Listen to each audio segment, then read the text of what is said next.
I never thought the night of my family's greatest celebration would become the stage for my resurrection. But there I stood, in an emerald gown that cost more than I should have spent, watching my Uncle Richard's face turn the color of ash as everything he built crumbled at his feet. The chandeliers of the Hayes estate sparkled above me like 1,000 judgmental eyes. The estate stretched across 3 acres in Greenwich, Connecticut, a monument to 50 years of Hayes logistics success. Every marble column, every crystal glass clinked in celebration screamed of wealth I had once believed I was part of. How naive I had been. My hands trembled as I smoothed down the silk of my dress. I had chosen emerald green deliberately. It was bold, impossible to ignore.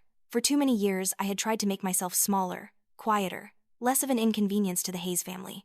Tonight was different. Tonight, I refused to disappear. The ballroom buzzed with Connecticut's elite, politicians, business moguls, society wives dripping in jewelry. They had all come to celebrate Richard Hayes and his logistics empire. None of them knew the truth about how he had built his throne on the backs of people he claimed to love.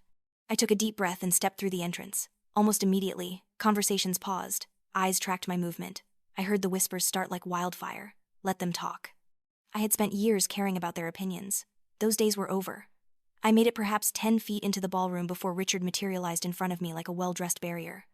My uncle had always been imposing, tall and broad-shouldered with silver hair that gave him an air of distinguished authority.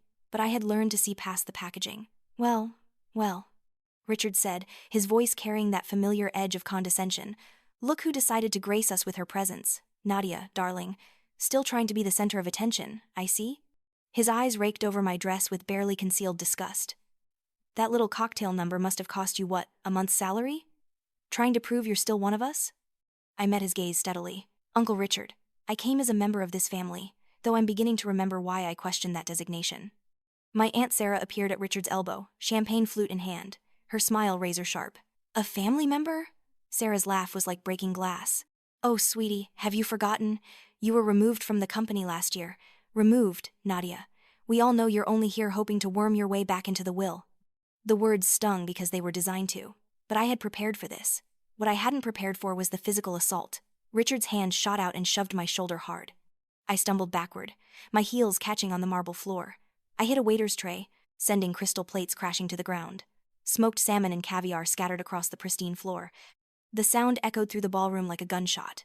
The laughter started immediately. Cruel, delighted laughter of people who enjoyed watching someone else's humiliation.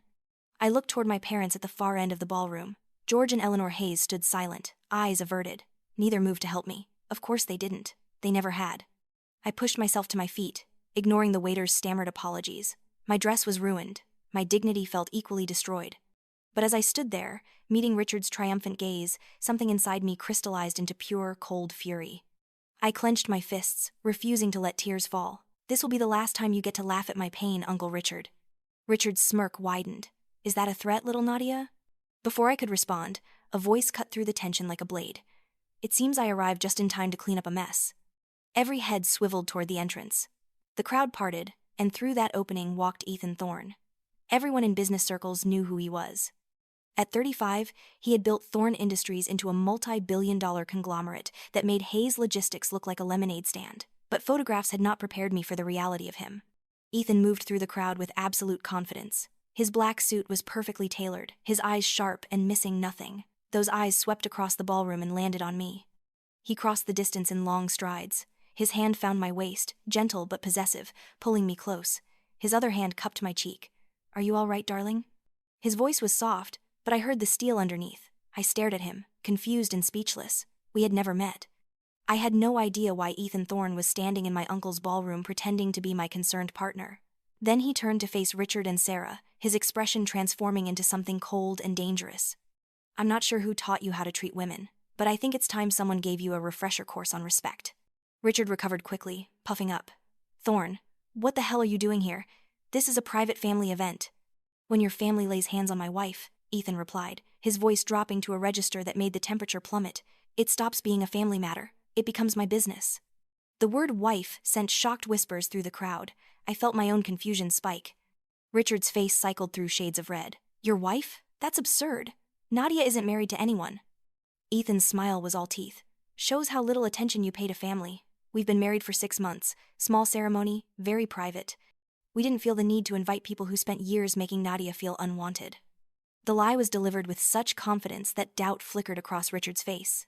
Ethan didn't wait for response. He took my hand and led me toward the small stage where Richard had planned to give his speech. When we reached it, Ethan turned to face the crowd, keeping me at his side. "Mr. Hayes," Ethan said, addressing Richard. "I understand tonight celebrates 50 years of Hayes Logistics, an impressive achievement, but I think you've forgotten something important. You've forgotten that building an empire requires the contribution of many people, not just the arrogant men who stand at the top, but also those you've pushed into the shadows and exploited." The ballroom fell silent. Ethan reached into his jacket and withdrew a small velvet box. He opened it, revealing a diamond necklace that caught the light and sent rainbows dancing.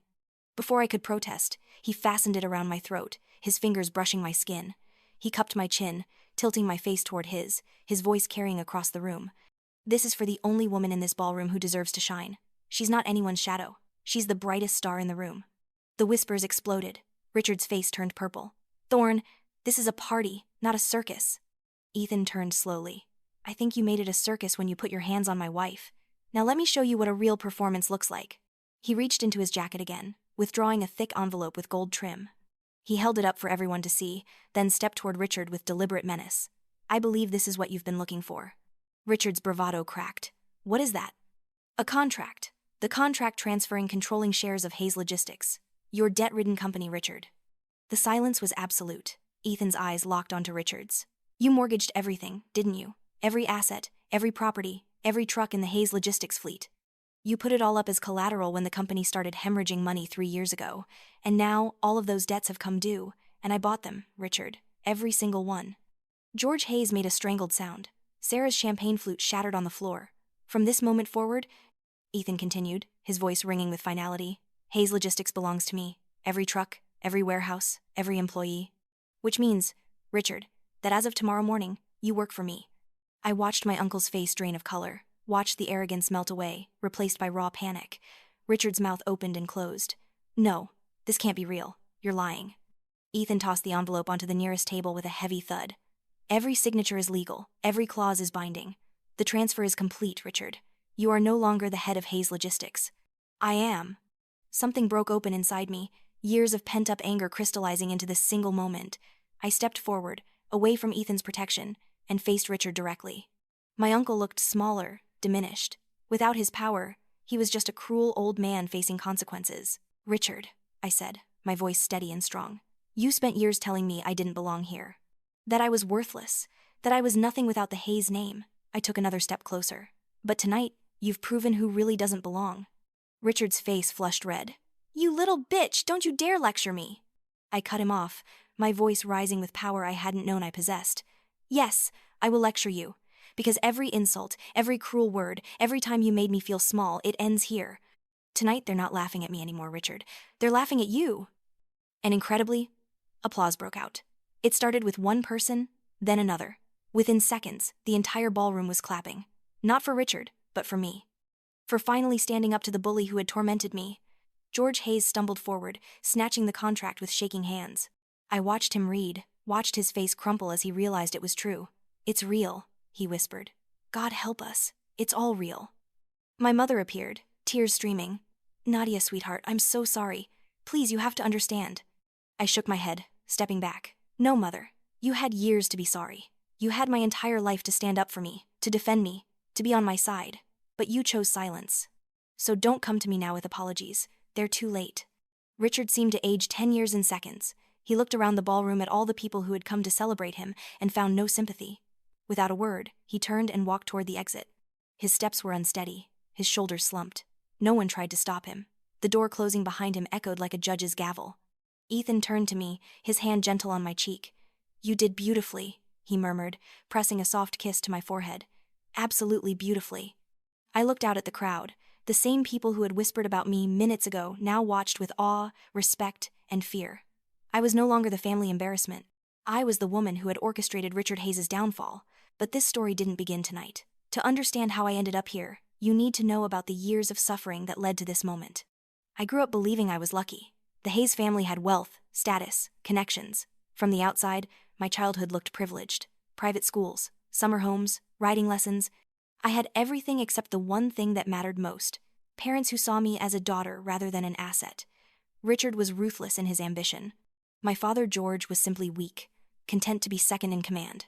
As a child, I learned that keeping Uncle Richard happy was paramount. My parents walked on eggshells around him. When Richard criticized, they apologized. When Richard demanded, they complied. And slowly, I learned to do the same. The subtle cruelty started young. Comments about my appearance, comparisons to other children, constant reminders that my life was funded by Hayes money, that I owed the family my loyalty, my gratitude. I went to Yale because Richard thought it looked good. I studied business because Richard said I needed to understand the company. After graduation, I joined Hayes Logistics as Richard's assistant, which meant I was his personal servant. I ran errands, managed his calendar, handled his dry cleaning. You need to earn your position, Richard told me. Just because you have the Hayes name doesn't mean you deserve respect. I worked 70-hour weeks trying to prove him wrong. I took projects no one wanted, sacrificed weekends and holidays. I thought if I just worked hard enough, Richard would finally see me as worthy.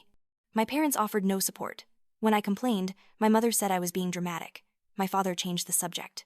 The financial exploitation started subtly. Richard mentioned Hayes Logistics needed capital. Could I loan the company money? Just temporary, of course. I had a trust fund from my maternal grandparents. Richard made it sound like a family emergency. So I transferred $50,000. The money was never paid back. That wasn't a loan, Richard said. That was an investment. Everyone contributes. 6 months later, he needed more. Then more. By my 27th birthday, I had transferred nearly $300,000. My trust fund was depleted. I was living paycheck to paycheck while Richard bought a vacation home and Sarah got a new Mercedes. When I confronted him, Richard's response was chilling. You think you deserve that money? Your grandfather's money, left to you just for existing? That money is better used building this company. Stop being selfish. Last year, Hayes Logistics hit serious financial trouble. Richard called an emergency family meeting. The company needs capital, significant capital, $2 million minimum. His eyes turned to me. Nadia, I need you to take out a loan. Use your apartment as collateral. My apartment was the only thing I had left, the one asset Richard hadn't consumed. No, I said quietly. Richard exploded. You ungrateful, selfish little bitch, after everything this family has done for you. You've taken everything from me, I said through tears. $300,000 that was supposed to be my security. You promised to pay it back. You never did. And now you want more? Richard's eyes went cold. You're fired, effective immediately. And since you don't appreciate this family, you can find somewhere else to live. The apartment you're so concerned about, it's in a building the company owns. Consider this your eviction notice. I looked at my father, desperate for him to intervene, but George Hayes kept his eyes on the floor, silent and useless. That was the moment I realized the truth. I had no family. I had users who saw me as a resource to be exploited and discarded. I walked out and swore I would never let them hurt me again. The next 6 months were brutal. I moved into a friend's spare room, took a job that barely covered bills, and slowly tried to rebuild. I also hired a lawyer. Attorney Michael Chen specialized in family law and financial disputes. I told him everything. You have a case, Michael said. Richard Hayes has engaged in financial abuse, fraud, potentially embezzlement. We can sue. But lawsuits took time and money I didn't have. There's another option, Michael said carefully. If someone were to buy up Hayes Logistics debt, they would essentially own the company. The idea was planted. I didn't have the capital, but I knew someone who might be interested. Ethan Thorne and I met at a charity gala 3 months ago. We ended up at the same table during dinner. Over wine, I found myself telling him about my life, my family, how I had been treated. Ethan listened with intense focus. When I finished, he said, "Your uncle is a fool." He had a talented, educated family member willing to work herself to death for his approval, and he threw her away. That kind of arrogance is exactly why Hayes Logistics is failing. Over the next weeks, we met for coffee, then dinner, then long conversations. Ethan was brilliant, driven, and had resources that made Richard look like an amateur. I could buy Hayes Logistics, Ethan said one evening. The company is over-leveraged, the debt is being sold by creditors who want out. I could acquire enough to force a takeover. Why would you do that? He looked at me with sharp eyes. Because I admire you, because you deserve justice, and because Richard Hayes makes enemies without realizing it. Taking his company would be both profitable and personally satisfying. But there was a catch. We need to make it look legitimate. So here's what I propose. We get married. On paper, if that's what you prefer. That gives me standing to act on your behalf, makes this look less like a hostile takeover and more like family business. Sitting in Ethan's apartment, looking at the city lights, I thought about everything Richard had taken. My money, my security, my confidence, my family. Maybe it was time to take something back. Okay, I said. Let's do it. We married in a courthouse 3 months ago. No white dress, no flowers. Just signatures that made me Nadia Thorne, at least on paper. Ethan's team quietly bought up Hayes Logistics' debt over the following weeks. The creditors were happy to sell. Richard had no idea until it was too late. Which brought us to tonight. To this moment, watching my uncle's empire crumble. After Richard left, the party slowly resumed, though the energy had changed. Ethan kept me close, playing the protective husband with convincing authenticity. "Thank you," I whispered when we had privacy. He looked down at me, something flickering in his eyes. "You don't need to thank me. You deserve this." "Why did you really do it?" Ethan was quiet. "Because men like Richard Hayes make me angry. Because they build success by stepping on people who trust them. Because someone needed to stop him. And because you asked me to." It wasn't a declaration of love, but it was honest. In that moment, honesty was enough. The party wound down around midnight. Ethan drove me back to his penthouse in silence. We had been living together for the past month to maintain the illusion, though he had been respectful. Separate bedrooms, clear boundaries. I changed into sweatpants and an old Yale t-shirt, scrubbed off the makeup, and emerged feeling like myself. Ethan had tea waiting. He had changed too, trading his suit for jeans. We sat watching the city lights. Finally, Ethan spoke. "What happens now?" "I don't know," I admitted. "I haven't thought that far ahead. Hayes Logistics is yours now. Mine legally, but I bought it for you. You can restructure it, sell it, burn it to the ground. The choice is yours." Over the next weeks, I learned how bad things were. The company was hemorrhaging money from multiple wounds. Bad contracts, outdated technology, years of mismanagement. My father called twice.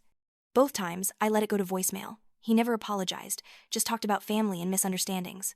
My mother sent flowers with a card saying, "Please forgive us." I sent the flowers to a nursing home and threw away the card. I should have felt triumphant. Instead, I felt empty. Revenge had been satisfying in the moment, but it didn't fill the hole my family had carved into my life. Michael Chen recommended a therapist. Doctor Sarah Williams specialized in family trauma and financial abuse. I was skeptical, but after the third sleepless night, I made an appointment. "Tell me about your family," she said during our first session. I started talking and didn't stop for an hour. Everything poured out. When I finished, Dr. Williams said something that broke through every defense I had built. "Nothing you did made them treat you that way. You understand that, right? This wasn't about you being insufficient. This was about them being broken." I burst into ugly, gut-wrenching sobs. Dr. Williams handed me tissues and let me cry. Therapy became twice weekly. Slowly, painstakingly, I started to unpack the damage. Dr. Williams helped me see patterns I had never recognized. "You're going to have to grieve," she told me. "Grieve for the family you deserved but never had." Grieving was harder than revenge. Revenge had been clean and satisfying. Grief was messy and came in waves. I would be fine for days, then see a father and daughter laughing together and have to lock myself in the bathroom to cry. But slowly, grief began to transform into understanding, acceptance, and eventually peace. I started making decisions about Hayes Logistics. I could have sold it, but something made me want to rebuild it. Not for Richard or my father, but for the employees who depended on those jobs. I hired new management with actual experience and integrity. I updated technology, renegotiated contracts, streamlined operations. For the first time in my career, I was making decisions based on what I thought was right, not what would please Richard. Hayes Logistics became HN Logistics. Hayes Nadia, honoring the past while claiming my place. Richard hated it. I didn't care. 4 months after the anniversary party, my father showed up at Ethan's building. I almost said no to seeing him, but Dr. Williams had been encouraging me to face things head-on. George Hayes looked like he had aged 10 years. "Nadia, thank you for seeing me." I wanted to apologize, really apologize. What we did to you, what Richard did, what I allowed, it was wrong. I was weak, and I let my brother control our family, and I'm sorry. "Why now?" I asked. "Why apologize now?" "Because I'm ashamed. Because I look at what you've done, how you've rebuilt the company, how you've survived, and I realize how badly I failed you as a father." "You did," I said quietly. "You failed me every time you stood silent while Richard tore me apart." "I know." Tears ran down his face. "I can't take it back. But I want you to know I'm proud of you, and I'm sorry I didn't protect that girl you used to be." I wanted to be unmoved, but seeing my father cry cracked something open. "I appreciate the apology, but I need you to understand something. We're not going to have the relationship we might have had. That ship sailed. You made choices, and those choices have consequences." "I understand," George said. "I don't expect forgiveness. I just wanted you to know I'm sorry." After he left, I called Dr. Williams. My father apologized. "How do you feel?" "Sad. It's the right thing, but it doesn't change anything." "No, Dr. Williams agreed, but it might give you permission to move forward. Moving forward meant figuring out what I actually wanted from life. I discovered I loved the logistics business when free to run it my way. I loved solving complex supply chain problems, relationships with drivers and clients. HN Logistics thrived under my leadership. I also discovered I loved painting. I had taken art classes as a child but given them up because Richard said they were frivolous. Now I set up a studio and spent evenings with canvases and oils. I made new friends who knew nothing about the Hayes family. People who liked me for who I was. And slowly, surprisingly, my relationship with Ethan began to shift. We had started as business partners. But living together, working together, supporting each other, we had become something more. One evening, about 6 months after the anniversary party, we were making dinner together, arguing about pizza. Chicago isn't pizza, it's a casserole, I insisted. That's fighting words, Ethan said, pointing his knife at me in mock threat. I laughed, and suddenly he was closer, his hand brushing hair from my face. Nadia, he said softly, this marriage started as business. But somewhere along the way, it stopped feeling like pretend to me. My heart hammered.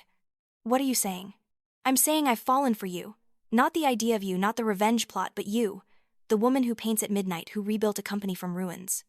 After everything, trusting someone with my heart felt terrifying. But looking at Ethan, remembering all the ways he had supported me without expecting anything in return, I realized I had already been trusting him. The pineapple on pizza thing is a deal breaker, I said, but I was smiling. He grinned. I'll learn to live with it. When he kissed me, it felt like coming home. We took things slow. We dated like teenagers despite already being married. Dinners, movies, long walks through Central Park. It wasn't perfect. I still had bad days when trauma overwhelmed me. Ethan had his own demons, but we worked through it together. A year after the anniversary party, we held a real wedding. Small, intimate, just close friends and people who actually mattered. Standing in a garden upstate, wearing a simple white dress I had chosen myself, I married Ethan Thorne for the second time. This time for love. I had learned that family wasn't about blood. It was about people who showed up, who supported you, who loved you even when you were a mess. I had found my family, and none of them shared my DNA. I had learned my worth wasn't determined by other people's opinions. Richard had spent years telling me I was worthless, and I had believed him. But his assessment said more about his limitations than mine. I had learned that revenge could be a starting point, but not the destination. The real victory wasn't in Richard's downfall. It was in my ability to build something new from the ashes. Richard Hayes spent his final working years as a middle manager before retiring early, his reputation destroyed, his fortune gone. He and Sarah moved to Florida, far from the society that had witnessed his humiliation. I heard he tried to start a consulting firm, but no one would hire him. I felt nothing when I heard. Not satisfaction, just neutral acknowledgement. He had been such a huge figure in my life, and now he was just a man who had made terrible choices and suffered their consequences. On the 3rd anniversary of that night at the Hayes estate, Ethan and I hosted a party at our new home in Westchester. Not a mansion like Richard's estate, but a comfortable house with a garden and room for the family we were planning. Friends filled the space with laughter. Dr. Williams was there, having become a friend. Michael Chen brought his wife and new baby. People I had met through charity work, painting classes, they all celebrated. At one point, I stepped outside onto the patio. Ethan found me, wrapping his arms around me from behind. You okay? I leaned back against him, looking at the life we had built. More than okay, I'm happy. It was such a simple statement, but it held years of work, years of therapy, of learning boundaries, of building new relationships and letting go of toxic ones. I'm proud of you, Ethan murmured. I turned to face him. I'm proud of me too. That would have been impossible to say 3 years ago. Back then, I measured my worth by what others thought. Now I knew my value came from within. Sometimes people asked if I regretted how I had handled things with my family, if I wished I had tried harder to reconcile. My answer was always no. There was no value in maintaining fundamentally toxic relationships. My family had years to choose me. They made their choices, and I made mine. Cutting them out wasn't cruelty, it was self-preservation. I learned you could grieve for the family you should have had while refusing to settle for the family you were given. I learned that closure didn't always come from conversations. Sometimes closure came from simply walking away and building something better.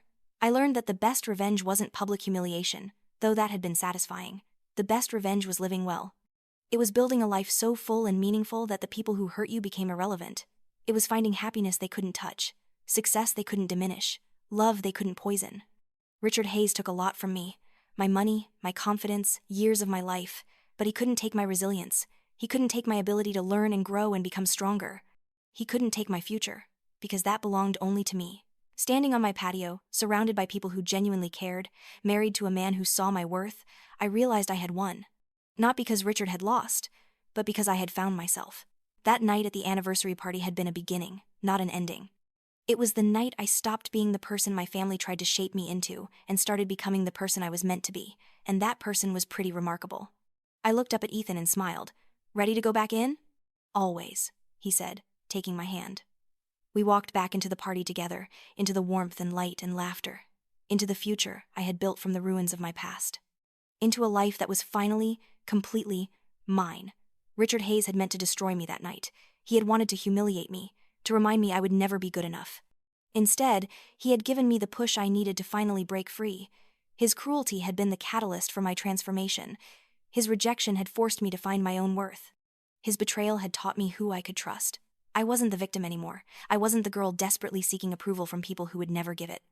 I was Nadia Thorne, CEO of HN Logistics, wife, friend, artist, survivor. I was free, and freedom, I discovered, was the sweetest revenge of all.